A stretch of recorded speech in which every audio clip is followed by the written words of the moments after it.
Hello everyone, good evening to all of you. Once again, welcome back on my YouTube channel Learn with Concept by Archana Vishwakarma. Hope you all are good. Now it's me signing it. It's me.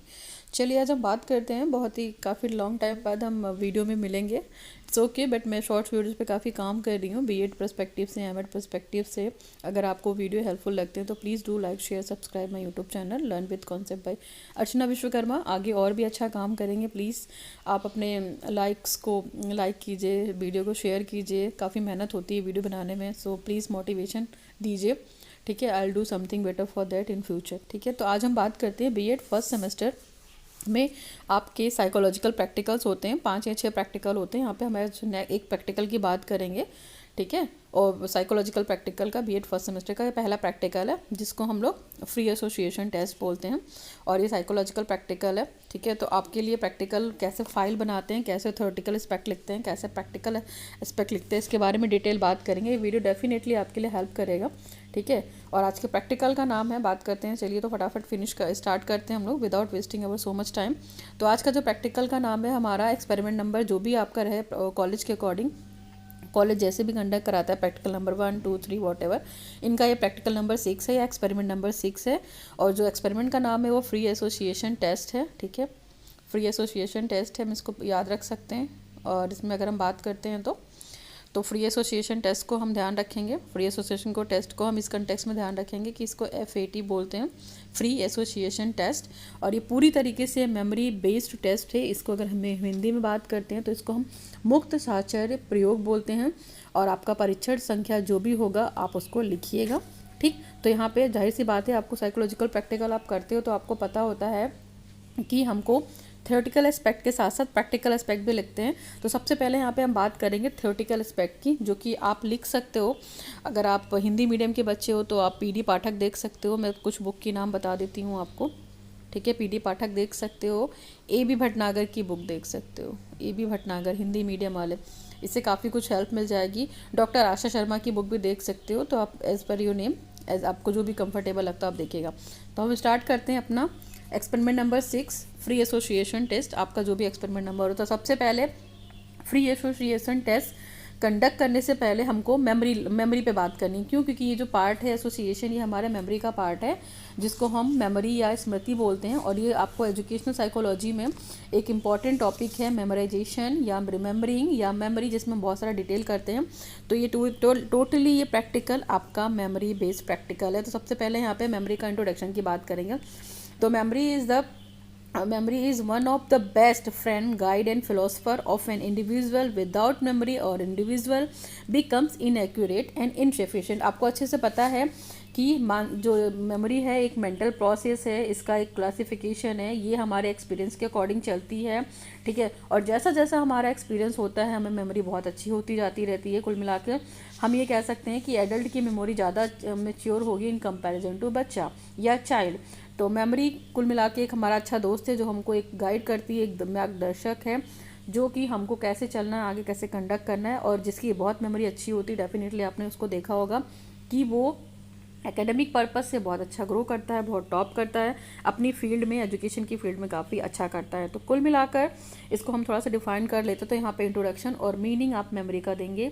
जैसे suppose कीजिए कि हम किसी वस्तु को देखते हैं, सुनते हैं, सूंघते हैं, तो हमारी सेंस ऑर्गन्स क्या होते हैं, वो मतलब जागृत हो जाते हैं, एक तरीके से ओपन हो जाते हैं। और वो हमारा सेंसरी सेंटर जो है वो वहाँ पे सारी चीज़ें क्या होती हैं, एक एक्सपीरियंस के फॉर्म में इंटर हो जाती हैं या स्टोर हो जाती हैं। तो हमारी कहीं ना कहीं इमेज बन जाती है ना। ठीक है, एक इमेज फॉर्मेशन हो जाता है, मेमोरी ट्रेस हो जाती है, फिर उसी से रिलेटेड हम कोई भी चीज़ देखते हैं तो हमें याद आ जाती है। तो भाई मेमोरी के भी अपने अपने फैक्टर, जैसे कॉन्शियस माइंड में चीज़ें होती हैं, कॉन्शियस माइंड में जो चीज़ें होती हैं वो हमारी मेमोरी फटाक से रिकॉल हो जाती है। लेकिन कुछ टाइम बाद जब एक घटना को हुए काफ़ी टाइम हो जाता है, थोड़ा टाइम बीत जाता है, तो हम उस घटना को शायद थोड़े टाइम के बाद भूल जाते हैं। तो चीज़ों को रिकॉल करते हैं तब तो हमारी मेमोरी डिटेन रहती है। अगर हम चीज़ें लर्न करना या रिवाइज करना या ब्रीफ करना छोड़ देंगे तो हमारी जो मेमोरी होती है वो अनकॉन्शियस माइंड में चली जाती है।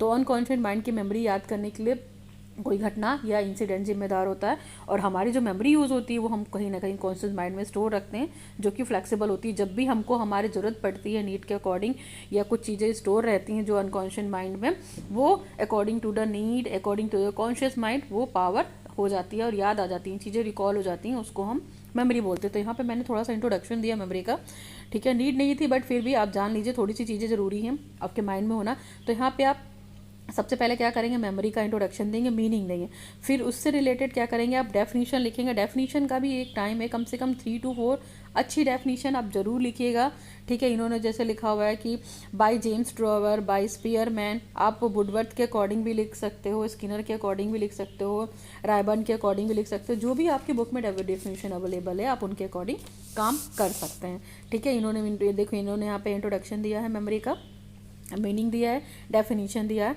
इसके बाद इन्होंने बात की है डायरेक्ट लॉज ऑफ मेमोरी की। तो इससे पहले आप ना कुछ चीज़ें और भी लिख सकते हो, लाइक काइंड्स ऑफ मेमोरी लिख सकते हो अपने कंटेंट में, जो भी आपको अवेलेबल है काइंड्स ऑफ मेमोरी। मैं थोड़ा थोड़ा बता दे रही हूँ, इनका कंटेंट थोड़ा कम है, तो आप काइंड्स ऑफ मेमोरी लिख सकते हो, पहली चीज़ तो। इसके बाद आप लिख सकते हो फैक्टर्स ऑफ मेमोरी,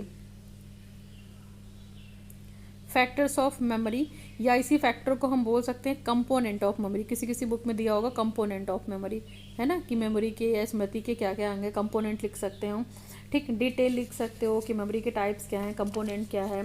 इसके अलावा एक अच्छी मेमोरी के क्या क्या सिम्टम्स होते हैं। तो कुल मिला के मेमोरी का आपको बैकग्राउंड थोड़ा सा यहाँ देना है और देना ही पड़ेगा।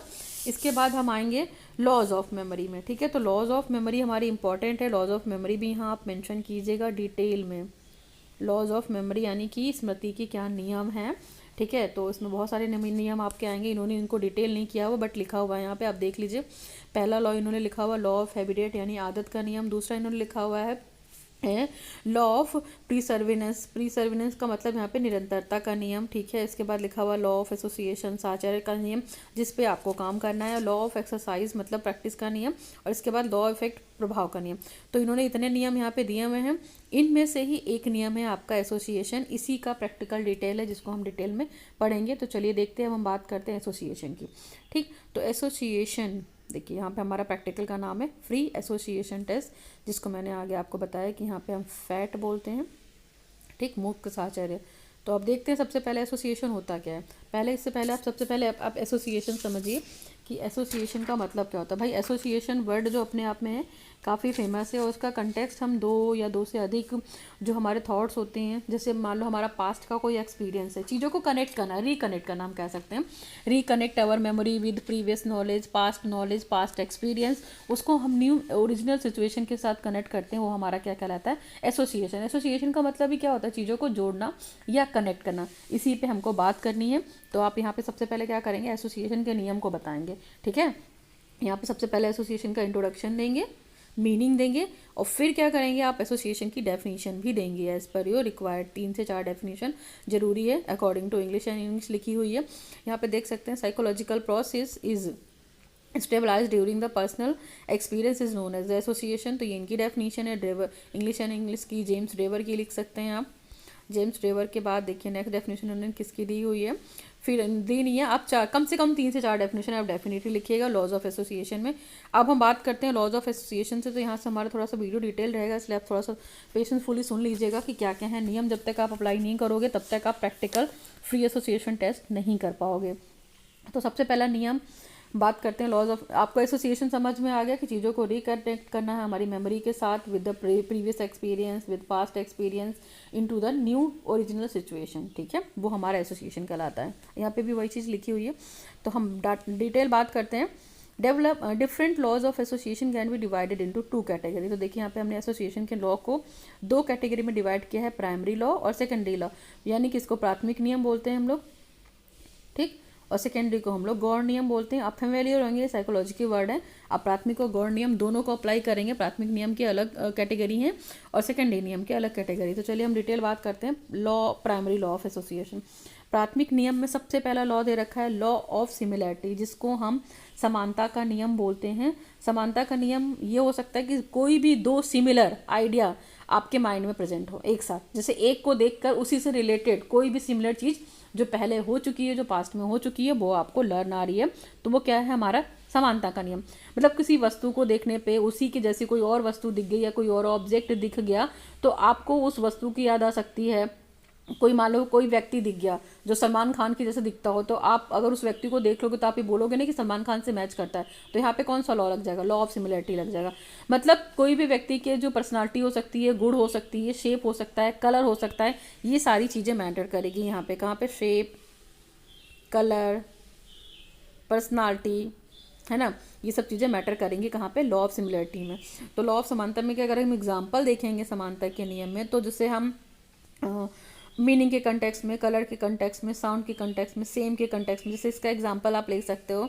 एग्जांपल इन्होंने यहाँ पे लिखा नहीं है, वो आप बेटर होगा कि एग्जांपल जरूर लिखिएगा, कहीं से भी कोरिलेट करके आप अपने हिसाब से भी, बाकी इस वीडियो से भी हेल्प ले सकती है। एक एग्जांपल आप देख सकते हैं लॉ ऑफ सिमिलरिटी का, कि जैसे भगत सिंह क्या है, अपने आप में फ्रीडम फाइटर है, क्रांतिकारी हैं।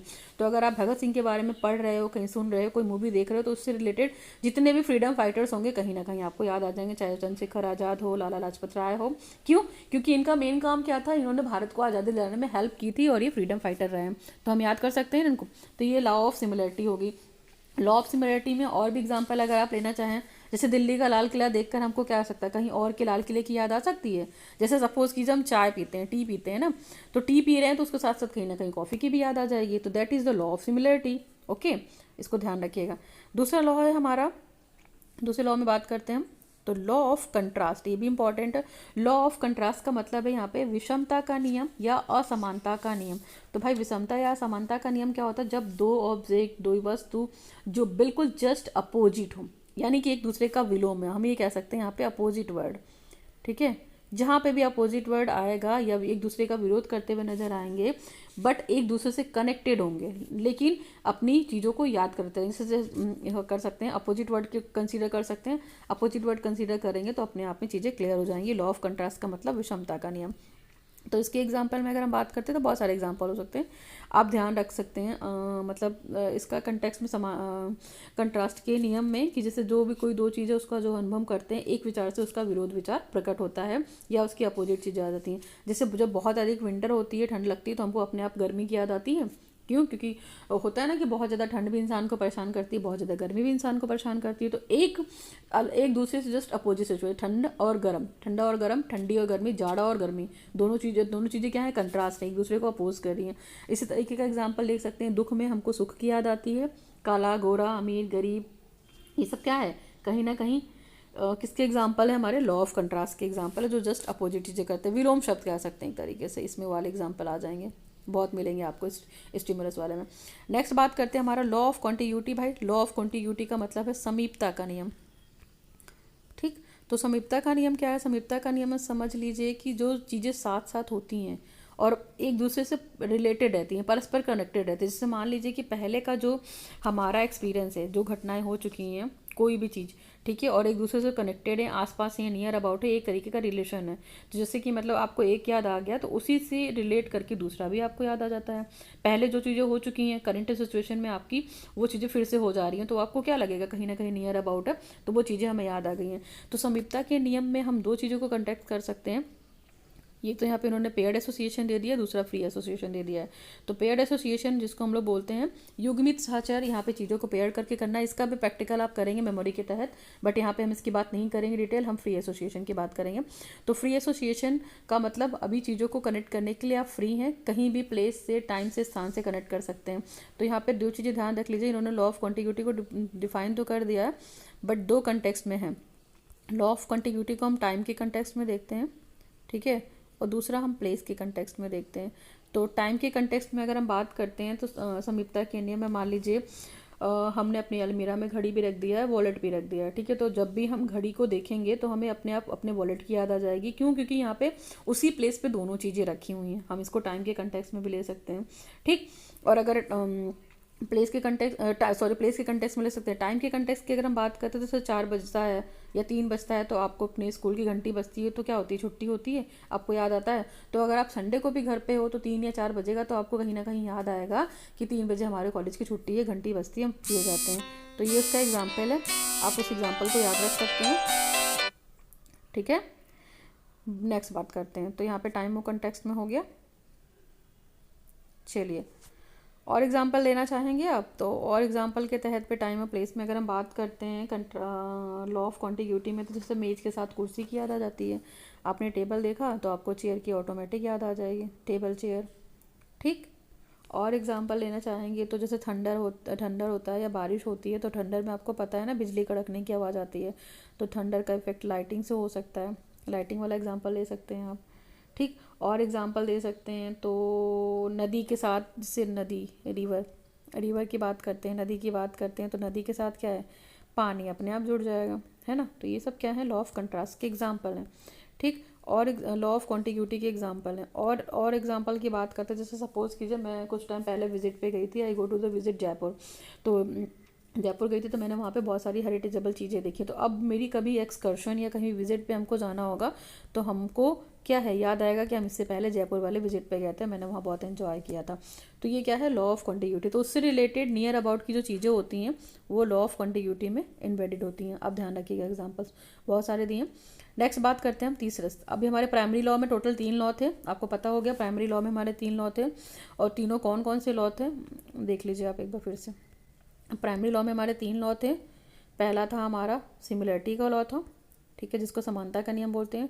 दूसरा हमारा कॉन्टिग्यूटी, अभी हमने पढ़ा। ठीक। और तीसरा हमारा था कंट्रास्ट। तो आप इन 3 नियम को प्राइमरी नियम के तहत रखेंगे। क्लियर है ये 3 चीज़ें। मूव करते हैं नेक्स्ट टाइम पर। अब हम बात करते हैं सेकेंडरी लॉ को। तो सेकेंडरी लॉ को डिटेल डिस्कस करते हैं। सेकेंडरी लॉ में सबसे पहले है हमारा लॉ ऑफ प्राइमेसी। तो लॉ ऑफ प्राइमेसी को हम लॉ प्राथमिकता का नियम भी बोलते हैं या लॉ ऑफ प्राइमरी भी बोलते हैं। तो लॉ ऑफ प्राइमरी का मतलब यहाँ पे हमारे क्या है, प्राथमिकता के नियम में कि जो हमने एक्सपीरियंस पहले से प्राप्त हैं हमारे माइंड में बहुत टाइम तक रहते हैं। ठीक है। तो उसको हम बहुत ईजी वे में याद कर सकते हैं, यानी कि जिस चीज़ को हम जितनी प्रायोरिटी देते हैं वो हमारी चीज़ें उतनी परमानेंट हो जाती हैं। तो इसमें सबसे ज़्यादा एग्जाम्पल ले सकते हो, जैसे किसी व्यक्ति का फर्स्ट इंप्रेशन पड़ा है आपके अंदर बहुत अच्छा, उसकी पर्सनालिटी से आप इम्पैक्ट हो गए तो उसकी पर्सनालिटी, उसकी गुड, उसकी क्वालिटी, सारी चीज़ें आपको हमेशा याद आएंगी। उसी से कोई भी रिजेंबल करते हुए चीज़ देखेंगे। तो यानी कि जो स्लोगन बोलते हैं, first impression is the last impression. पहला इंप्रेशन जितना अच्छा होगा वो लास्ट तक उतना अच्छा हो जाएगा। Firstly begin with work done, यानी कि अगर हम काम की शुरुआत अच्छी करेंगे तो हमारा काम भी कहीं ना कहीं अच्छा ही होगा। तो first impression is the last impression of the law of primacies के अंतर्गत आएगा। आप इसको कर लीजिएगा, एज ए एग्जांपल मैंने आपको दिया। और एग्जांपल दे सकते हैं आप लॉ ऑफ प्राइमेसी में कि जो भी चीज़ें हमको प्राइमरी देते हैं, प्रायोरिटी देते हैं, वो हमेशा हमारे माइंड में परमानेंट रहती हैं। इसका एग्जांपल हो सकता है जैसे फर्स्ट डे टीचर अगर क्लास में आता है तो बहुत अच्छे से प्रिपेयर होके जाता है, क्योंकि वो उसका लेक्चर आगे के लेक्चर को कंसीडर करता है, क्योंकि बच्चे ये एक्सपेक्ट करते हैं कि टीचर ने आज बहुत अच्छा पढ़ाया तो आगे भी बहुत अच्छा पढ़ाएगा। यानी कि first experience is the last experience. ठीक है, ये कह सकते हैं। नेक्स्ट इसमें एग्जांपल में बात करते हैं लॉ ऑफ प्राइमेसी में, तो हम ये देख सकते हैं जैसे माँ का एग्जांपल लीजिए तो ममता हो गया, प्यार हो गया, ये सब चीज़ें आती हैं क्योंकि उनको हम प्रायोरिटी देते हैं। जैसे गाय माता को हम गाय बोलते हैं, तो ये भी क्या है, लॉ ऑफ प्राइमेसी है। नेक्स्ट है हमारा लॉ ऑफ फ्रिक्वेंसी, जिसको हम हिंदी में बोलते हैं पुनरावृत्ति का नियम या आवृत्ति का नियम। ठीक है। तो आवृत्ति के नियम की बात, फ्रीक्वेंसी का मतलब ही क्या होता है, चीज़ों का बार बार होना। तो जिन चीज़ों को हम बार बार पढ़ते हैं, जिन चीज़ों का एक्सपीरियंस हमारे साथ बार बार होता रहता है, वो क्या होता है, वो हमेशा हमारे माइंड में परमानेंट बनी रहती हैं। जितना एक्सपीरियंस हमको ज़्यादा होगा उतनी चीज़ें हमारी परमानेंट होंगी, हमारी लर्निंग उतनी अच्छी हो जाएगी। इसका एग्जाम्पल ले सकते हैं। तो एग्जाम्पल के तौर पे अगर हम बात करते हैं, अगर कोई हमने हरे रंग के बारे में बात कर रहा है, तो आपको पता है कि घास का कलर कैसा होता है, हरा होता है। तो जब भी हम हरे रंग की बात करेंगे हमको घास और नेचर याद आएगी। ठीक है, स्वाभाविक रूप से अपने आप याद आ जाएगी। और अगर हम बात करते हैं तो जैसे सपोज कीजिए लॉ ऑफ पुनरावृत्ति में सिंपल सा एग्जांपल और भी ले सकते हैं।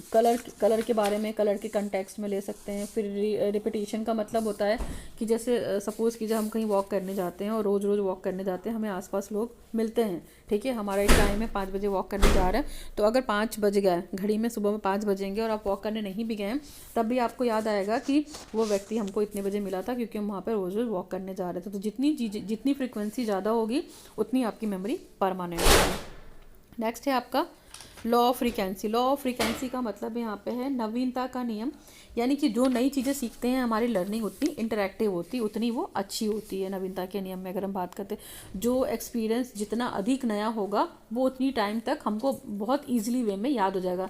जैसे एग्जाम्पल की अगर हम बात करते हैं, जैसे हम एग्जामिनेशन हॉल में जाते हैं, अगर इसका एग्जाम्पल लेते हैं, बच्चे जब एग्जामिनेशन देने जाते हैं तो आपने ये देखा होगा कि वो लास्ट मोमेंट तक लेसन को लर्न करते रहते हैं, लेकिन जैसे ही उनको क्वेश्चन पेपर मिलता है तो वो क्या होता है, अपने आप चीज़ें लीविंग हो जाती हैं, क्योंकि हो सकता है क्वेश्चन पेपर में कुछ फंस गया होता है तो वो कर लेते हैं। तो यानी कि हमने वो रिसेंट में पढ़ा था और उससे रिलेटेड कोई क्वेश्चन फंस गया है तो उनका एग्जाम बहुत अच्छा हो गया, तो दे बिकम वेरी हैप्पी। तो आप इस नियम को भी लगा सकते हैं लॉ ऑफ रिकेंसी में, नवीनता के नियम में। तो नवीनता का नियम आपके लिए अपने आप में बहुत अच्छा नियम है, ठीक। और हम जो नया नया चीज़ लर्न करते हैं, जो नया नया सीखते हैं, वो कुल मिला के आगे परमानेंट रहता है, ठीक है। इसका एग्जांपल लिख सकते हैं लॉ ऑफ फ्रीक्वेंसी में। और अगर एग्जांपल बात करते हैं, जैसे हमने मान लो पॉलिटिक्स की बात की, जनता की बात की, तो जनता का नाम लेते ही पॉलिटिक्स अपने आप में दिमाग में आ जाती है। तो बहुत सारे लीडर लाइक बीजेपी, कांग्रेस, जैसे बीजेपी की करते ही बीजेपी में मोदी जी, पीएम मोदी जी, ठीक है, इनका याद आ जाएगा।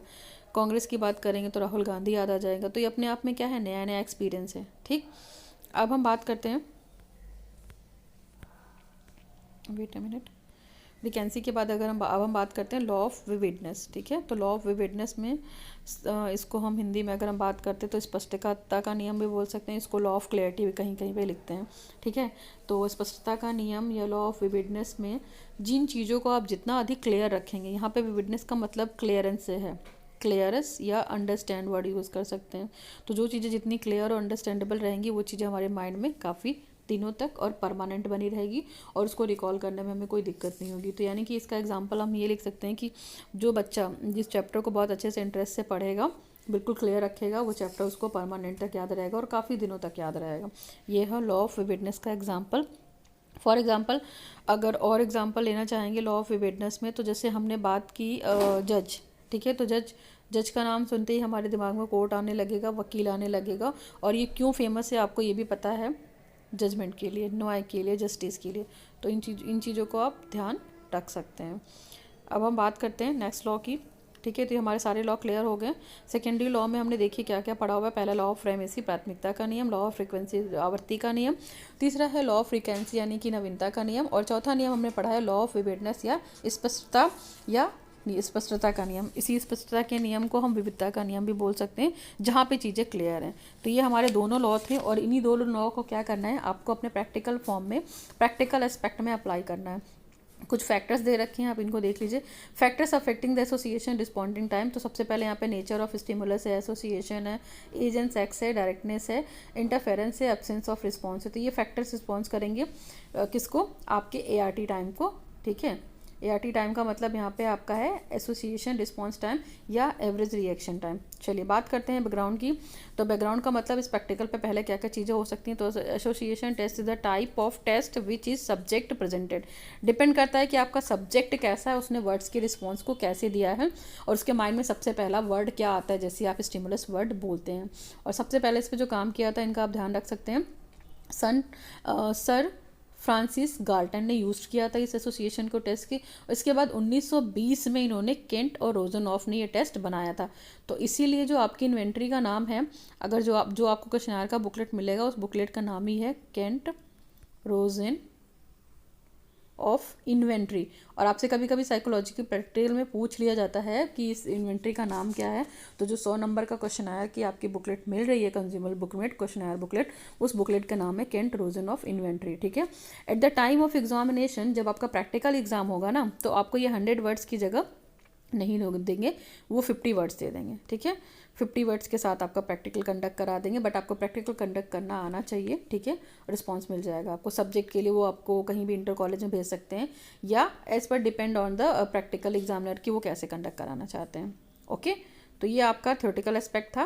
प्रैक्टिकल एस्पेक्ट की बात भी हमने आगे की हुई है, आप उनके आगे की वीडियो में देखिएगा। तो होपफुली थ्योरेटिकल एस्पेक्ट आपको क्लियर होगा। लॉज आप ज़रूर ध्यान रखिएगा। और देखिए इस वीडियो में अगर हमने बात की तो हिंदी और इंग्लिश मैंने दोनों मीडियम में बात की हुई है, आप उसको चेक कर लीजिएगा। बाकी पीडीएफ का लिंक हम डिस्क्रिप्शन बॉक्स में दे देंगे, आप पीडीएफ डाउनलोड कर सकती हैं, Hindi as well as English medium का पीडीएफ, जो भी साइकोलॉजिकल प्रैक्टिकल का पीडीएफ है।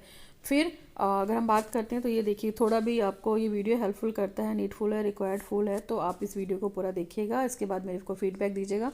कोई भी प्रॉब्लम होगी तो आप कमेंट सेक्शन में मुझे कमेंट कर सकते हैं। Learn with concept by Archana Vishwakarma. So video थोड़ा भी हेल्पफुल, नीडफुल है तो do like, share, subscribe my YouTube channel learn with concept by Archana Vishwakarma. So thanks for watching the video. Now signing off, learn with Oscar by Vishwakarma.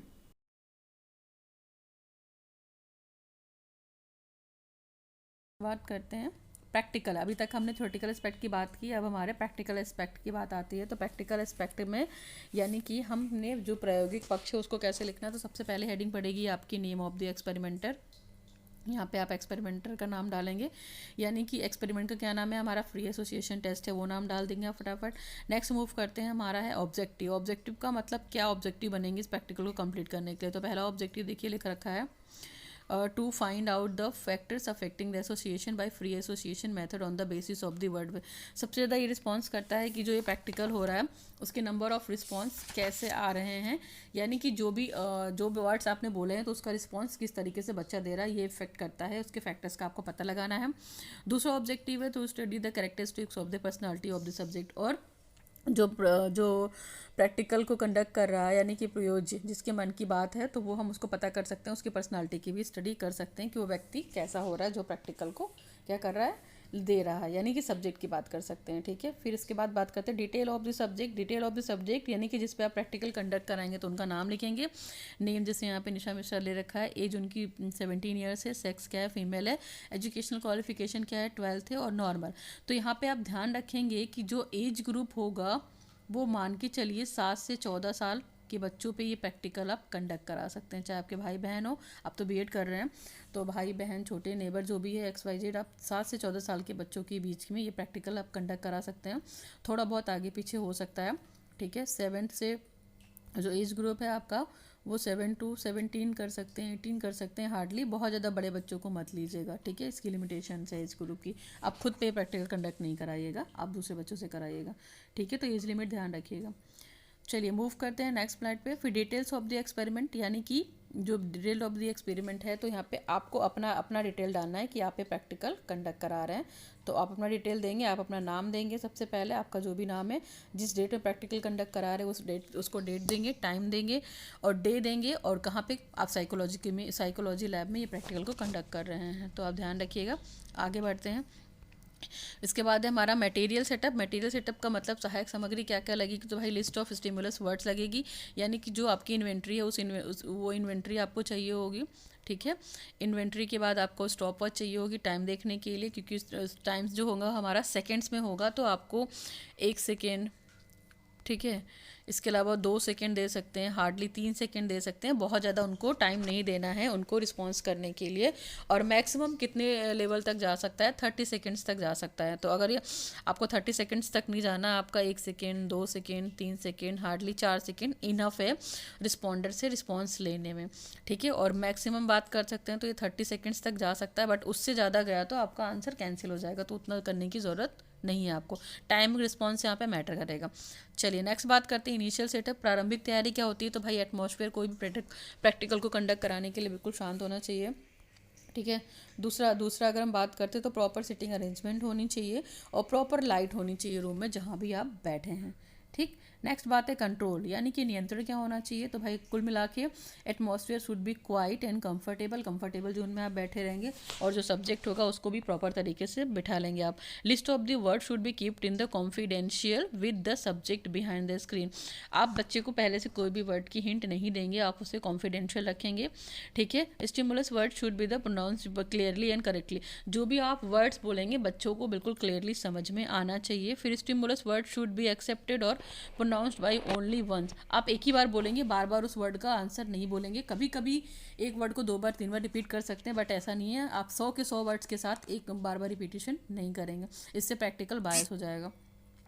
Next बात करते हैं, तो next में हम लिख सकते हैं stimulus word should be accepted और pronounce by only one time. Only one word should be accepted as एक बार में आप एक ही रिस्पॉन्स लेंगे, 2 रिस्पॉन्स नहीं लेंगे। नेक्स्ट है रियल प्रोसीजर, यानी कि वास्तविक तैयारी क्या हो सकती है, तो the subject was made to feel comfortable. जो बच्चा है जिसको आप करा रहे हैं, जिस पे प्रैक्टिकल कर रहे हैं, वो बहुत कंफर्टेबल हो। Good report and was stabilize with the after that the procedure proper instruction will be given to the. तो मतलब आपने जो भी पहले से वास्तविक तैयारी कर रखी है, आप यहाँ पे उस तैयारी को मेंशन कर दीजिएगा कि कि हमको क्या क्या करना चाहिए। सबसे पहले आप उसको वर्ड बोलेंगे, फिर अलार्म क्लॉक को चला देंगे, जो भी आपकी स्टॉप वॉच है उसको ऑन करेंगे और फिर वो ऑन करने के बाद छोड़ देंगे और फिर अपने वर्ड्स को फटाक से बोलेंगे। वर्ड का रिस्पॉन्स करने में वो कितना टाइम ले रहा है घड़ी देखकर आपको टाइम भी नोट करना है और इसके अलावा बहुत ज़्यादा टाइम नहीं देना है। आप एक बार स्टिमुलस वर्ड्स को बोलिए और उससे बच्चे से आंसर लेके फटाफट लिखते जाइए और उसी आंसर को आपको एक सेंटेंस में भी फ्रेम करना है। ठीक है, क्या लिखा है आपने उस सेंटेंस में, आप इस चीज़ को ध्यान रखेंगे। और वास्तविक प्रोसीजर में या रियल प्रोसीजर में आप उसका इंट्रोस्पेक्शन यानी अंतर्दर्शन को भी उसी बच्चे से नोट कराएंगे जो आपका क्या है सब्जेक्ट है। तो सब्जेक्ट को ये प्रैक्टिकल कैसा लगा, उसने क्या क्या सीखा, एंजॉय किया या लर्निंग किस तरह की। तो आप रियल प्रोसीजर में इन सब पॉइंट्स को लिख सकते हैं या वास्तविक क्रियाविधि जो भी है सेम रहेगा प्रैक्टिकल का लगभग। इसके बाद आपकी आती है ऑब्जर्वेशन टेबल। तो ये ऑब्जर्वेशन टेबल आपको बुकलेट के साथ भी भरनी है और अपनी फाइल में भी इन 100 स्टिमुलस वर्ड्स को क्या करना है, लिखना है, बनाना है। ठीक है, अभी मैं इसका मैनुअल आपको उसी PDF में ही दिखा दूंगी। तो यहाँ पे देखिए 100 वर्ड्स में आप ध्यान रखिएगा। अब हम यहाँ बात कर लेते हैं कॉलम क्या क्या दे रखा था। सबसे पहले सीरियल नंबर है, सीरियल नंबर 1 to 100 होगा। स्टिमुलस वर्ड्स यानी कि जो भी आपकी उद्दीपक शब्द है, रिस्पॉन्स वर्ड आपके जिस पे आप रिस्पॉन्स कर रहे हो कितना टाइम लगा है, और ये जो इंटरस्पेक्शन है या जो यहाँ पे वर्ड है इंटरकनेक्टेड वर्ड, इंटरनल इन्फॉर्मेशन, तो आप इनको यहाँ पे इंटरनल इन्फॉर्मेशन भी देंगे और कौन कौन से लॉ लगे हैं उस लॉ को आप देंगे। तो फॉर एग्जाम्पल के तौर पर मैं एक बता दे रही हूँ आपको, जैसे यहाँ पे वाटर दे रखा है, ये स्टिमुलस वर्ड है इनका। तो वाटर का नाम आते ही ड्रिंकिंग, पानी पीते हैं। ठीक है, इन्होंने 2 सेकेंड लिया और इन्होंने बताया कि water is use for the drinking. इनका कौन सा लॉ लगा, लॉ ऑफ विविडनेस लगा। ठीक है, तो हमें पता है लॉ ऑफ विविडनेस का मतलब क्लियर है कि पानी याद आएगा तो हम पीने के लिए ही यूज़ करेंगे। ठीक है, तो ये आप इनका विविडनेस वाला लॉ लगा। दूसरा इन्होंने दे रखा है नाइफ यानी कि चाकू, इसके साथ उन्होंने फ्रूट बता दिया है, तो इसमें 3 सेकेंड लगा हुआ है। Through knife cut the fruit, चाकू के द्वारा हम फ्रूट को काटते, तो उन्होंने लॉ ऑफ प्राइमेसी लगा रखा है। ठीक है, यानी कि प्राथमिकता का नियम, कि आपको पता है कि चाकू है तो हम चाकू क्या करेगा, काटने का काम करेगा। पॉइजन के साथ हार्मफुल यानी जहर। तो इस तरीके के ऐसे बहुत सारे एग्जांपल्स आपको मिलेंगे, आप इनको देखिएगा। ये देखिए सारे वर्ड्स 1 2 3 4 5 जो भी हैं आपको ये अपनी फाइल पे बनाने हैं। टोटल 100 वर्ड्स बनेंगे, कॉलम वाइज आप कॉलम बनाएंगे अपने फाइल पे पंच पेपर पर, 100 वर्ड्स को कंप्लीट करेंगे। देखिए इनके ये 100 वर्ड्स कंप्लीट होते तो ये काम करेंगे। ये टेबल आपको बनानी है, आप देख लीजिए इस टेबल को। सबसे पहले यहाँ पे ऊपर में हेडिंग पड़ेगी ऑब्जर्वेशन टेबल नंबर 1, ये आपकी फर्स्ट ऑब्जर्वेशन टेबल है, आप इसे बनाएंगे। Manual as well as on your file. Move करते हैं नेक्स्ट प्रोसीजर क्या है, इसके बाद हम कैलकुलेशन करेंगे। तो कैलकुलेशन करने के लिए देखिए यहाँ पे एक फॉर्मूला दे रखा है, आप जितने भी नियम अप्लाई करेंगे, ठीक है, आप उसको ध्यान रखेंगे। तो यहाँ पे कैलकुलेशन में टोटल नंबर ऑफ वर्ड्स आपके पास 100 हैं, क्योंकि 100 स्टिमुलस शब्द हैं आपके पास, और टोटल टाइम कितना है। तो आपके जो भी रिस्पॉन्सेस आए हैं उन सब के टाइम को क्या करेंगे, आप कैलकुलेट करके रखेंगे। ठीक है, आप अपने रफली या जहाँ पे भी यूज़ करते हैं आप टोटल टाइम कैलकुलेट करेंगे। तो अब आपको निकालना क्या है, एवरेज रिएक्शन टाइम, जिसको ART बोलते हैं। तो ART आपका कैसे निकलेगा, टोटल टाइम, यानी कि टोटल टाइम का मतलब जितना भी लगा है, उनका कितना लगा है 244 सेकेंड्स। जो टाइम है यहाँ पे सेकेंड्स में है, ठीक है, तो आप सेकंड्स में टाइम लिखेंगे। तो टोटल टाइम इनका रहा है 244 सेकेंड, और नंबर ऑफ वर्ड्स आपको पता ही है कितने हैं, 100 है। तो ये पूरे ओवरऑल एवरेज है, एवरेज आपका है। तो एवरेज टाइम इनका क्या निकला है, अगर बात करते हैं तो total time upon total number of words, तो 244 को 100 से डिवाइड कर दिया, इनका आंसर आया 2.44%। ठीक है, तो इनका एवरेज टाइम निकल गया है। आपको इस ये एवरेज टाइम के ही अकॉर्डिंग आपको सारे लॉ, जितने भी लॉ अप्लाई हो रहे हैं आपके प्रैक्टिकल में, आपको यहाँ पे लगाना पड़ेगा। ठीक है, तो इनका एवरेज टाइम इतना लगा। 2.44% का मतलब है कि इनके प्रैक्टिकल को कंडक्ट कराने में 2 मिनट 44 सेकेंड का टाइम लगा होगा। ठीक है, तो ये इनका टाइम है। आप टाइम ध्यान रखिएगा, टाइम सेकेंड में है यहाँ पे। चलिए नेक्स्ट बात करते हैं। तो देखिए इन्होंने वही काम किया हुआ जितने भी नाम, इनका पहला नियम है लॉ ऑफ कॉन्टिग्यूटी। तो इन्होंने लॉ ऑफ कॉन्टिग्यूटी में इन्होंने देखा है कि टोटल नंबर ऑफ वर्ड्स इनके 18 हैं, ठीक है, और 39 सेकेंड लगा है, और एवरेज रिएक्शन टाइम इन्होंने निकाल दिया है 39 डिवाइडेड बाई 18। तो आंसर कितना है 2.16। तो ये इनका पहले नियम के लिए था। दूसरे नियम के लिए आप देख सकते हैं लॉ ऑफ सिमिलरिटी। तो इसी तरीके से आपके जितने भी नियम हैं, जितने भी आप अप्लाई कर रहे हैं, सब पे ये लगेगा। लॉ ऑफ सिमिलरिटी में टोटल नंबर ऑफ वर्ड 16 है। टाइम क्या दे रखा है आपका 38 सेकेंड। तो 38 डिवाइडेड बाय 16 2.37, ये इनका इतना निकला। एवरेज के अकॉर्डिंग काम कर रहे हैं। ठीक है, फिर इसके बाद है लॉ ऑफ कंट्रास्ट। तो लॉ ऑफ कंट्रास्ट में देखिए टोटल नंबर ऑफ वर्ड्स 10 है, टाइम कितना लगा 12 सेकेंड लगा। तो एवरेज टाइम रिएक्शन कितना हो गया 12/10। तो 1.2 रिएक्शन 1% हो गया, इसको ध्यान रखिएगा। फिर इन्होंने लॉ ऑफ फ्रीक्वेंसी की भी बात की है, तो इनका वही आया है 2.3 आया है, ठीक है। नेक्स्ट बात करते हैं लॉ ऑफ प्राइमेसी। तो प्राइमेसी में भी इनके 20 वर्ड्स हैं और टाइम कितना लगा, 50 सेकेंड्स लगा, डिवाइडेड बाई 50 तो 2.5 आया। तो यहाँ पे सारे लॉ के लिए 1 बाई 1 करेंगे। इनके टोटल 7 लॉ लगे हैं, आप सातों लॉ को देख लीजिए इन्होंने सबका क्या किया है। पहले तो इन्होंने टोटल एवरेज टाइम निकाला है कैलकुलेशन को कंप्लीट करने के लिए, तो वो फार्मूला पुटअप किया, वही फार्मूला इन्होंने हर लॉ के लिए अप्लाई किया है और सारे लॉ के लिए निकाला हुआ है। आपको भी यही काम करना है, आपके 5, 6, 7 जितने भी लॉ अप्लाई होते हैं आप सब पे ये काम करेंगे, ठीक है। इससे आपको हर लॉ का क्या हो जाएगा, टाइम ड्यूरेशन या एवरेज रिएक्शन टाइम आपको पता चल जाएगा। फिर हमारी आती है ऑब्जर्वेशन टेबल नंबर 2, ठीक है। तो ऑब्जर्वेशन टेबल नंबर 2 में देखिए आपको ये कॉलम आप ध्यान रखिएगा कैसे करना है। देखिए सबसे पहले ऑब्जर्वेशन टेबल नंबर 2 डालेंगे, फिर फर्स्ट हेडिंग आपकी सीरियल नंबर है, ठीक, सीरियल नंबर, लॉज यानी कि नियम, नंबर ऑफ वर्ड्स, परसेंटेज और टाइम टेकन, ठीक। तो इस चीज़ को आप करिएगा, आपका जितना जितना निकला है, जो पीछे वैल्यू निकली है आपकी टोटल अलग कैलकुलेशन की, वो सारा यहाँ पे आपको क्या करना है, पुट करना है। देखिए कॉन्टिग्यूटी में 18, सिमिलरिटी में 16, कंट्रास्ट में 10, फ्रिक्वेंसी तो इन्होंने इसका परसेंटेज निकाल लिया है और ये 39 टाइम का सेकेंड्स निकालिए। तो टोटल इनके जितने भी 7 लॉ लगे हैं इन्होंने सबको वहाँ पे कैलकुलेट किया है, आप इस चीज़ को ध्यान रख सकते हैं। तो ये हमारा टेबल कंप्लीट हो गया, ठीक। इस टेबल को करने के बाद हम ग्राफ करेंगे, तो ग्राफ आप इसको भी देख सकते हो और इससे रिलेटेड मैं आपको एक और ग्राफ दिखा दूंगी। तो इस ग्राफ में देखिए यहाँ पे, इस ग्राफ को छोड़ देते हैं, मैं आपको अगले पेज पे एक और ग्राफ दिखा दूंगी, लेकिन यहाँ पे आपको ग्राफ भी मेंशन करना है। ग्राफ मेंशन करने का मतलब है कि जो भी आपके जितने भी लॉज लगे हैं उस ग्राफ को आप यहाँ पे मेंशन करेंगे। तो ग्राफ मैं आपको नेक्स्ट पेज पे दिखाती हूँ, इससे पहले का प्रोसीजर आप देख लीजिए थोड़ा सा क्या है। इसके बाद हम बात करेंगे इंट्रोस्पेक्शन रिपोर्ट तैयार करनी है, जिसको हम अंतर्दर्शन करते हैं। ये आप सब्जेक्ट से प्रिपेयर करवाएंगे, ठीक है। जो भी आपका सब्जेक्ट है जिस पे भी प्रैक्टिकल आपने कंडक्ट किया है उस पर अप्लाई करके इसको बनाएंगे, किसके बाद, ग्राफ के बाद, ठीक है। ऑब्जर्वेशन नंबर, ये टेबल नंबर जो 2 है आपका, उसके बाद ग्राफ बनवाएंगे आप। ग्राफ बनाने के बाद चीज़ों को कंडक्ट करेंगे और इंट्रोस्पेक्शन लिखेंगे, ठीक है। इंट्रोस्पेक्शन बच्चे से पूछिएगा कि उसको प्रैक्टिकल कैसा लगा, उसको ये अवसर मिला, सबसे पहले उसने आपने उसको 100 वर्ड्स दिए, फिर उस 100 वर्ड्स का रिस्पॉन्स मिला, सब सुनते ही उसने फटाफट रिस्पॉन्स किया, उसमें से कुछ छाटा, मतलब सही गलत जो भी है बच्चे का पर्सपेक्टिव था, और लास्ट में आप उसके सिग्नेचर लेंगे, ठीक है। इसको अलग से A4 साइज पेज पे लिखकर आप यहाँ पे पेस्ट कर सकते हैं प्रोफाइल में। फिर है आप क्या करेंगे, एक्सप्लेनेशन ऑफ रिजल्ट या इंटरप्रिटेशन ऑफ रिजल्ट्स, ठीक। तो इंटरप्रिटेशन ऑफ रिजल्ट में क्या करना है, आपको जितने भी लॉ लगे हैं, जितना जिसका टाइम आया है, एवरेज टाइम रिएक्शन और जो वर्ड्स आए हैं टोटल, वो आपको यहाँ पे 1 बाई 1 मेंशन करना है, डिटेल देना, व्याख्या करनी है परिणामों की। तो the subject has given the answer, तो पहला लॉ इन्होंने कॉन्टिग्यूटी का था, इन्होंने उसको बताया, आप देख सकते हैं। देखिए इसमें 39 सेकेंड आया है, इतना टाइम लगा है। तो यही चीज़ें आपको हर लॉ के लिए करनी है, ठीक है। लॉ ऑफ सिमिलरिटी में भी देख लीजिए 38 सेकेंड्स लगा है और 16 टाइम आया है। इसको करेंगे तो आप पूरे परिणामों की व्याख्या करेंगे, सारे नियमों की, जो भी इनके नियम लगे, इनके 7 नियम लगे हैं।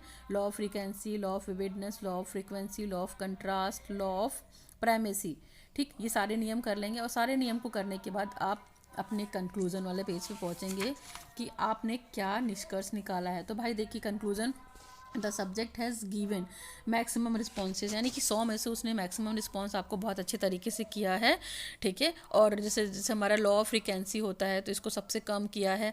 कंक्लूजन में आप ये लिखेंगे कि कौन सा नियम बहुत ज़्यादा रहा है, कौन सा नियम बहुत कम रहा है, कौन सा नियम बहुत ऑप्टिमम रहा है।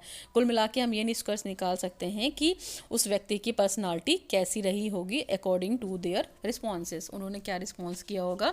कुछ हो सकता है आपको उल्टे आंसर भी मिले हो सकता है कुछ आपके अकॉर्डिंग ना मिले हो, तो आप यहाँ पे सब कुछ करेंगे।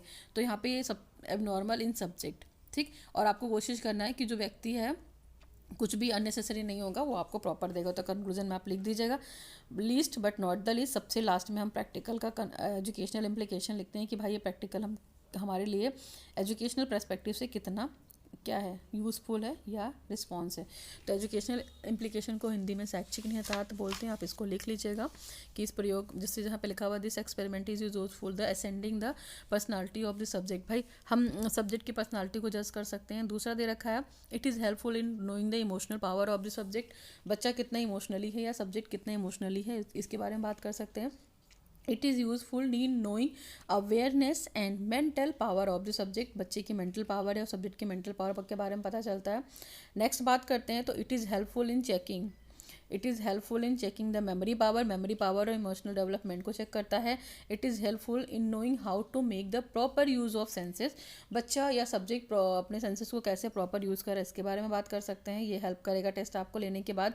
It is also helpful in learning, no doubt, ठीक है। तो लर्निंग में हेल्पफुल करेगा, प्रिपरेशन का लेसन प्लान में हेल्प करेगा, डेवलपमेंट ऑफ मेमोरी में हेल्प करेगा, और helpful to know the tendency of a child, बच्चे की क्या प्रवृत्ति है इसके बारे में बात करेगा।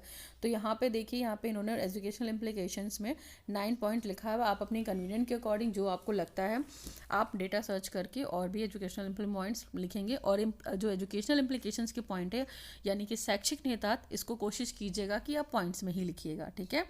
इसके बाद आपका लास्ट पेज आता है। लास्ट पेज में हम रेफरेंस की बात करते हैं, जिसको हम संदर्भ सूची बोलते हैं। तो संदर्भ सूची मतलब आपने कहाँ कहाँ से प्रैक्टिकल को करने के लिए हेल्प ली है। तो यहाँ पे देखिए उन्होंने जेसी अग्रवाल की बुक से हेल्प ली की है। और जो भी हम रेफरेंस लिखते हैं आपको पता ही होता है, सरनेम सबसे पहले लिखते हैं, ठीक है, उसके बाद उनका नाम लिखते हैं, फिर उनका ईयर लिखते हैं, फिर बुक के नाम लिखते हैं। और बुक का नाम लिखने के बाद भी जो पब्लिशर होता है उस पब्लिशर का नाम डालते हैं, कहाँ से वो बुक पब्लिश है, देन पेज नंबर। तो आपको यही प्रोसेस करना है। आपने एक बुक की हेल्प ली है तो एक बुक से कर सकते हैं, 2 बुक की हेल्प ली है तो 2, और 3 की ली है तो 3। और अगर आपने ऑनलाइन यूट्यूब की मटेरियल से भी हेल्प ली है तो आप मेंशन कर सकते हैं। अगर आप मेरे यूट्यूब से इस प्रैक्टिकल को कंडक्ट करते हैं तो प्लीज़ आप मेरे यूट्यूब के नेम को मेंशन करें, learn with concept by Archana Vishwakarma. Okay देखिए इन्होंने मंगल की बुक से भी हेल्प ली है, तो आप भी मंगल की बुक से हेल्प ले सकते हैं, जैसे अग्रवाल की बुक से ले सकते हैं। ये इंग्लिश मीडियम की बुक है, और हिंदी मीडियम में आपको मैंने बताई थी। हिंदी मीडियम की अगर हम बात करते हैं बुक में तो पीडी पाठक को देख सकते हैं आप, ठीक है, अच्छी बुक है, डिटेल मिल जाएगा मेमोरी का पूरा, मेमोरी वाले चैप्टर में मिलेगा, एसोसिएशन का कोई अलग से चैप्टर नहीं है। पीडी पाठक देख लीजिएगा, और ए बी भटनागर करके आती है, इनकी बुक देख लीजिएगा, ठीक है, हिंदी मीडियम में। और डॉक्टर मिश्रा की बुक आती है, आप उसको देख सकते हैं, डॉक्टर आशा शर्मा की बुक आती है, उन सबको भी देख सकते हो, ये आपके लिए हेल्प करेगा। तो ये प्रैक्टिकल यहाँ पे आपका वाइंड अप होता है, ठीक है। प्रैक्टिकल वाइंड अप करने के बाद मेरा ग्राफ पेपर बचा था, उसको हम बता देते हैं। और देखिए ये पहले इन्वेंट्री पे बात कर लेते हैं, फिर मैं बताती हूँ कि how to make the graph paper. तो इन्वेंट्री आपको दिखाई जो मिलेगी आपको आपके कॉलेज से मिलेगी, और इसको हम बोलते हैं free association test. Free association test यानी कि मुक्त साहचर्य ये सूची, और इसी सूची को हम डालते हैं। कभी कभी प्रैक्टिकल में आपसे नाम पूछ लिया जाता है, तो इस सूची को हम लोग बोलते हैं केंट रोजन ऑफ इन्वेंट्री, क्योंकि ये टेस्ट इन लोगों ने सबसे पहले बनाया था, ठीक है, आपको पीछे बताया जाएगा। तो इसमें डिटेल में क्या करना है आपको देख लीजिएगा। सबसे पहले आपको नाम भरना है जिस पे प्रैक्टिकल आप कंडक्ट करा रहे हैं, सब्जेक्ट का नाम, सब्जेक्ट की एज, सब्जेक्ट का क्लास, टाइम, प्लेस, डे, ये सारी चीज़ें मेंशन करनी है। अब यहाँ पे आपकी स्कोरिंग टेबल जो दे रखी है, तो आप स्कोरिंग टेबल में देखें, यहाँ पे इनके कितने 2-4 नियम थे, तो हो सकता है जो नाम आपकी स्कोरिंग टेबल में मेंशन है वो पूरी तरीके से ना ही हो, ठीक, लेकिन जो भी आपके नियम लग रहे हो आप उस नियम के अकॉर्डिंग क्या कर सकते हैं, यहाँ पे मेंशन कर सकते हैं। समीपता का नियम, समानता का, विरोधाभास का, प्राथमिकता और स्पष्टता, इनके ये नियम लिखे हैं। इन्होंने यहाँ पे इसकी संख्या लिख दी, यहाँ पे परसेंटेज निकाल दिया, यहाँ पे एवरेज रिएक्शन टाइम लिख दिया है, ठीक है। तो भाई जितनी संख्या होगी उतनी परसेंटेज भी हो जाएगा, ध्यान रख सकते हैं आप इस चीज़ को, ठीक है। और एक ओवरऑल एवरेज निकालना है, तो इनका एवरेज टाइम आया है 1 मिनट 3 सेकेंड। आपका डिफरेंट हो सकता है, किसी की सबका डिफरेंट हो सकता है। तो जो भी आप अपने जो टेबल है आपकी स्कोरिंग वाली, आपके टेबल के अकॉर्डिंग जितने लॉ आपने अप्लाई किए हैं आप उसको यहाँ पे टेबल में मेंशन कर दीजिएगा। 5 नियम, 6 नियम, 7 नियम, वॉटेवर। तो ये आपकी बुकलेट है। अब इस बुकलेट के अंदर देखिए कैसे स्टिमुलस वर्ड्स दे रखे हैं, तो आप इन वर्ड्स को देख लीजिएगा, मैंने अभी आपको दिखाया भी था। और यहाँ पे यही चीज़ आपको बुकलेट में भी मेंशन करनी है, ओके। देखिए यहाँ पे क्रम संख्या, उद्दीपक शब्द, प्रतिक्रिया शब्द, प्रतिक्रिया काल, अंतः सूचना, चाकू, जल, ये सारी चीज़ें करते हुए आपको ये सारी चीज़ें मेंशन करनी है। ये 1 से लेके पूरे 100 तक के ये मैनुअल में दे रखे हैं, और आप इनको देख लीजिएगा। मैं एक बार स्क्रॉल कर दे रही हूँ, हालांकि आपको मैंने फाइल में दिखाया है, बट फिर भी इट्स फॉर योर नॉलेज। देखिए 32, 34, एक पेज पे 34 हैं, इसके अलावा फिर ये 68, टोटल आपकी ये 100 रिस्पॉन्स है, 100 स्टिमुलस वर्ड से। तो उन्होंने काम किया, देखिए टाइम 1 सेकेंड, 2 सेकेंड, 3 सेकेंड, इतना ही लगेगा। और लास्ट वाले कॉलम में आपको बताना है कि लॉस क्या है, और इसके अलावा जो इंटरनल इन्फॉर्मेशन है वो है, ठीक है। तो इंटरनल इन्फॉर्मेशन आप एक स्टेटमेंट वर्ड में, सेंटेंस वर्ड में लिख के कंप्लीट कर सकते हैं। तो ये आपका बुकलेट था, कंज्यूमर बुकलेट, जिसको हम लोग रोजन ऑफ इन्वेंट्री बोलते हैं। अब हम बात करते हैं ग्राफ की, कि आपको स्कोरिंग टेबल के अकॉर्डिंग अपना ग्राफ कैसा बनाना। तो मैं थोड़ा सा इसको छोटा कर रही हूँ, तभी आपको समझ में आएगा, अदरवाइज समझ में नहीं आएगा, ठीक। तो चलिए स्कोरिंग टेबल की अगर हम बात करते हैं तो ग्राफ में देख लीजिए क्या क्या है, ठीक, पहले तो ये देख लीजिए, आपको पता ही है ग्राफ में एक्स एक्सिस और वाई एक्सिस होता है। तो देखिए यहाँ पे इन्होंने कलरफुल ग्राफ बनाया, आप भी कोशिश कीजिएगा कलरफुल बनाइएगा। ये एक्स एक्सिस है जहाँ पे हम लॉ ऑफ एसोसिएशन लिखेंगे नीचे साइड पे, और वाई एक्सिस में लिखेंगे रिस्पॉन्सों की संख्या या अनुक्रियाओं की संख्या। Number of response of Y axis पे लिखेंगे, ये आपका वाई एक्सिस है।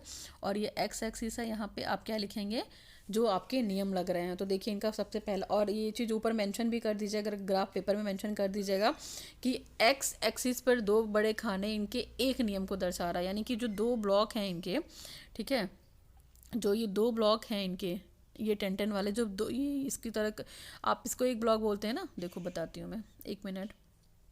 ये देखिए इनके दो ब्लॉक, यानी कि यहाँ से लेकर ये इनका पहला ब्लॉक है। तो जो इनके दो ब्लॉक हैं, ये एक ब्लॉक, एक इन्होंने इसको एक ब्लॉक समझा हुआ है, ठीक, एक ब्लॉक दो ब्लॉक को लेकर यहाँ पे नियम बनाया हुआ। तो इन्होंने पे चीज़ें मेंशन की हुई है कि एक्स एक्सिस पर दो बड़े खाने एक नियम को, यानी कि जो इनका ये एक्स एक्सिस है, नीचे वाली जो ये एक्स एक्सिस है, इन्होंने दो को एक नियम बनाया। तो देखिए 10 का एक होता है कॉलम, इन्होंने दो बॉक्स लिए तो इनका एक नियम लगा।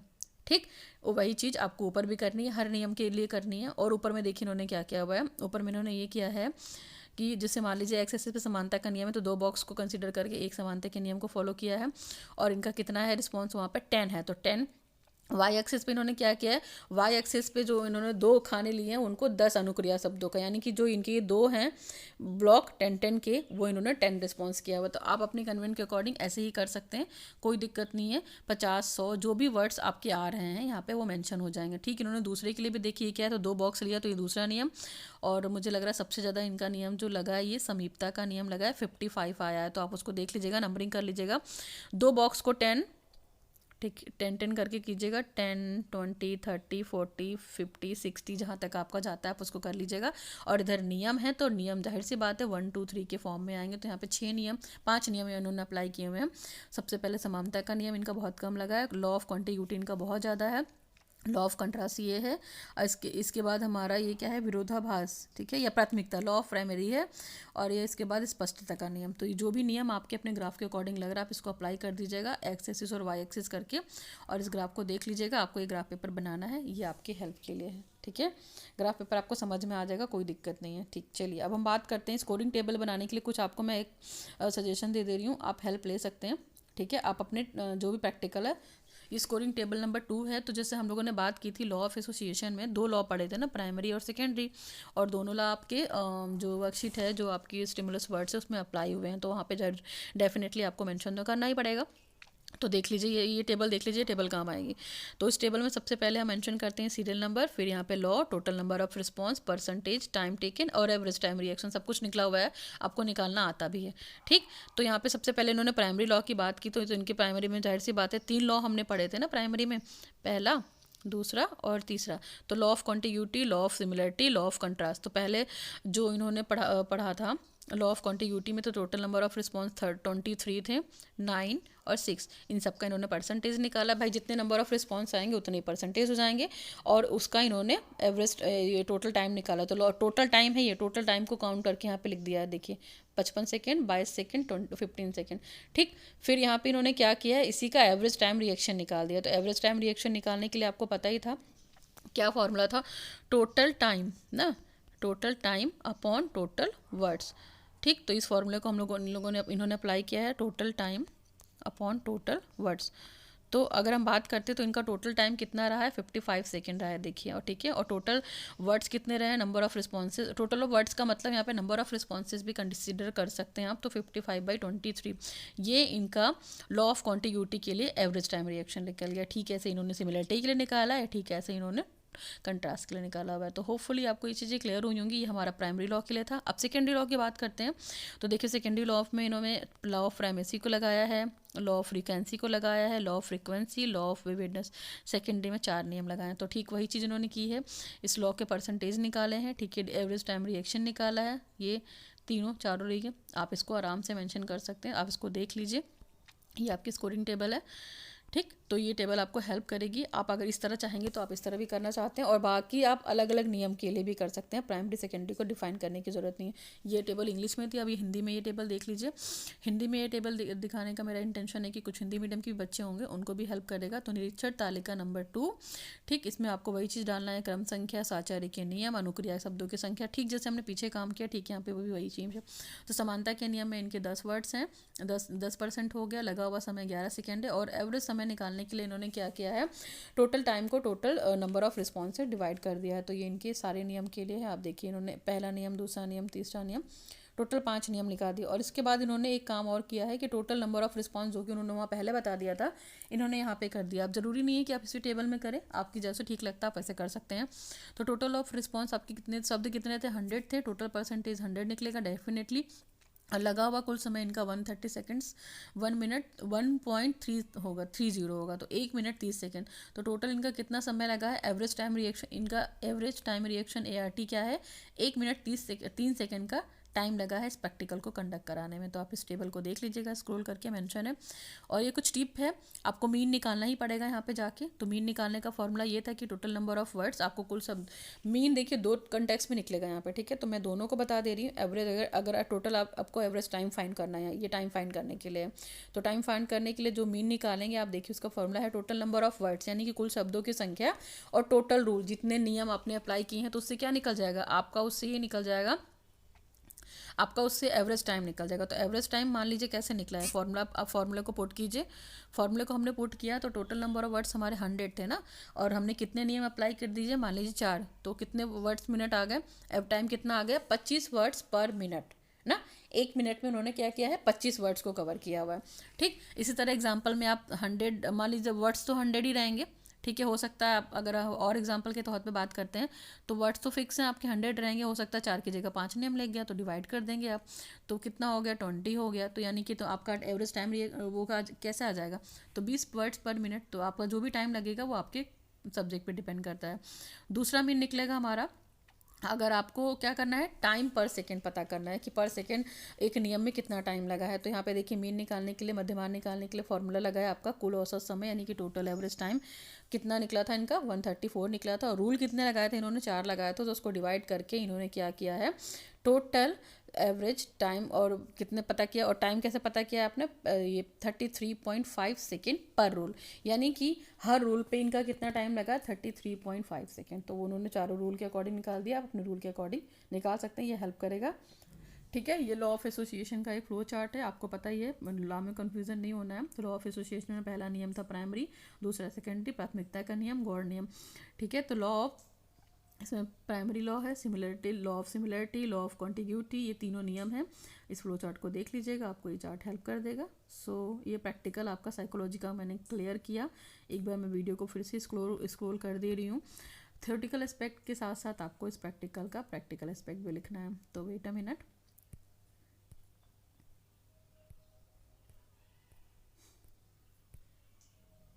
ये प्रैक्टिकल आपका कंप्लीट होता है। फ्री एसोसिएशन टेस्ट हमने यहाँ से स्टार्ट किया था। सबसे पहले मेमोरी के बारे में बताया, ठीक है। मेमोरी की फिर इंट्रोडक्शन दिया, मीनिंग दिया, डेफिनेशन दी 3 से 4, फिर हमने फैक्टर्स बताया, लॉज ऑफ मेमोरी बताई, इसको डिटेल करना है आपको।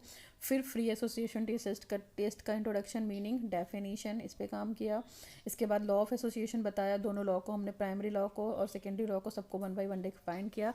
जो एग्जाम्पल्स दिए हैं वो आप एग्जाम्पल्स इन लॉ में आप एग्जाम्पल डाल के लिख सकते हैं, मिक्स कर सकते हैं, इस पे काम किया, ठीक है। फिर फैक्टर अफेक्टिंग एसोसिएशन ART निकालने के लिए बताया, बैकग्राउंड लिखा हमने, ठीक है। प्रैक्टिकल एस्पेक्ट की बात करते हैं तो प्रैक्टिकल एस्पेक्ट में ऑब्जेक्टिव, सब्जेक्ट की डिटेल, एक्सपेरिमेंटल, ये सारी चीज़ें की, material aid, initial setup, control, real procedure, ये सारी चीज़ें हम लोगों ने प्रॉपर तरीके से कंडक्ट की। फिर ऑब्जर्वेशन टेबल बनाया, जो कि आपको बनानी है, मैनुअल में भी 100 वर्ड्स की कंप्लीट करनी है, इसको कंप्लीट कीजिएगा। इसके बाद आपकी कैलकुलेशन है, तो कैलकुलेशन में हमको ART निकालना ही है, एवरेज टाइम रिएक्शन, हर पहले तो एवरेज टाइम रिएक्शन निकालना है, फिर हर नियम के लिए क्या निकालना है आपको, ART निकालना है, जितने भी आपके नियम आपके अप्लाई होते हैं, ठीक है।